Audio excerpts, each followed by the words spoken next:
Think it over.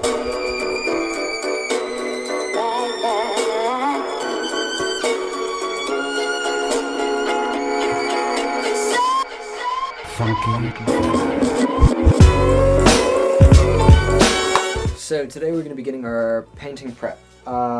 Basically what I've got at the moment is just the frame. It's been sitting around for a while, so it's got lots of rust and grease and grit all over it. First off, we're going to need to give it all a wash off before we sand it, just because that can get in the way and kind of muck up your sanding process and your overall prep process. There's a few mounts that we're not going to use in this build, and there's not going to be anything attached to them, so we can cut those off and just tidy up the overall appearance of the bike. So first off, I'm just going to give it a spray down, and once that's dried off, then I can spray it down again, and then I can start washing it.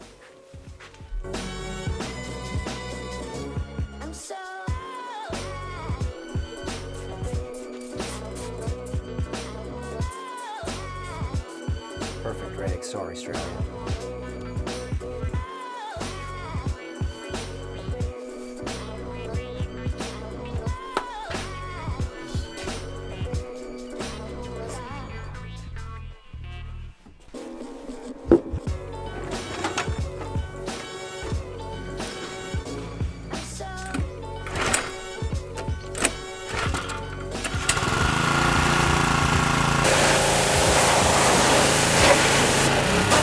So I've finished washing it and basically got all the grease and grit off of it. Now what I've got here is a mix of just some rust blast and some vinegar, and I'm just going to spray that onto the frame and leave it overnight. Softens up the paint and gets rid of any kind of deep down rust before I decide to sandblast it and sand things back and get it ready for painting. This is Dad's project. We're both working on bikes at the moment. So you've just mounted up all your gauges and stuff? Yeah. So we've done the frame cleanup, and basically we've just left with a clean frame that I've sprayed with rust remover. That's now dried off, and I'm just going to let it sit for a little bit longer while it continues to eat away the rust, and while this is happening I'm going to start cleaning up a few other bits.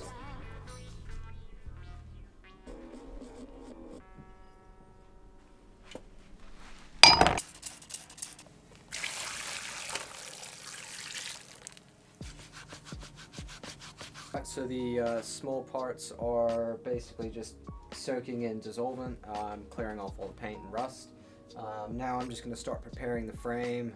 Basically just going to cut off those engine mounts and then grind down a few mounts and a few little bits of metal that are unnecessary and they just look like crap.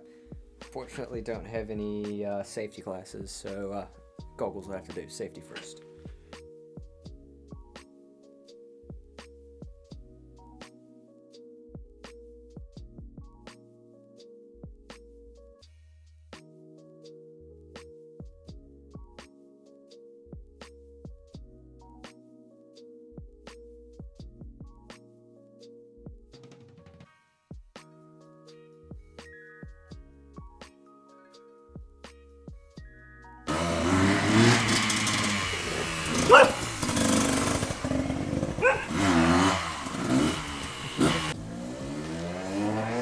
Alright, so I've got all my grinding and stuff done. I had an attempt at sandblasting some of the parts that didn't exactly go too well.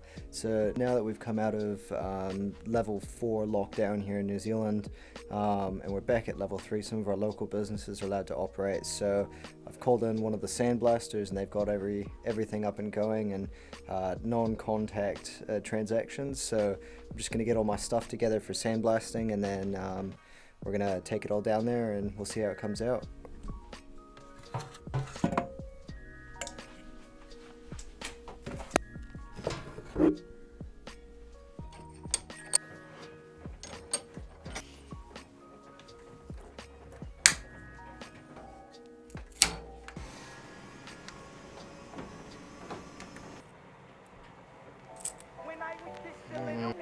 I looked up to my bigger bro, begged if I could he went out with girls, I could go back along that, and if she had it this baby could finally. tag a baby hood rat. Y'all remember way back then when it was 1985 all the way So by when sandblasting, it's really important to cover everything that you don't want sandblasted up, just to preserve it.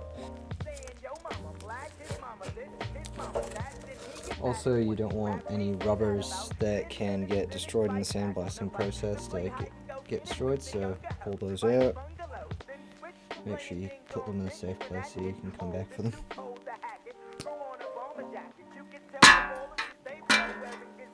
I've got these out. So when I first bought this bike, there was no oil tank for 2-stroke, so I was having to premix gas. I read online that these engines and these bikes, being the Egg 125 or the Mudbug 125, they had an external oil tank and they did have oil injection. I've just gone and had a look at the engine and it does have oil injection. So what I'm going to have to do is I'm going to have to service all of that on the engine, bleed it, and set up another oil tank and see if I can actually get that 2-stroke oil system working again. Alright, so we finally got all the bits together that I want to get sandblasted, so next episode is going to be the sandblasting, painting done, and hopefully we'll be on our way getting the engine reworked and clutch replaced and getting that oil feed working again, as well as fabricating a little oil tank and a few other bits and bobs. We'll see you when we get there.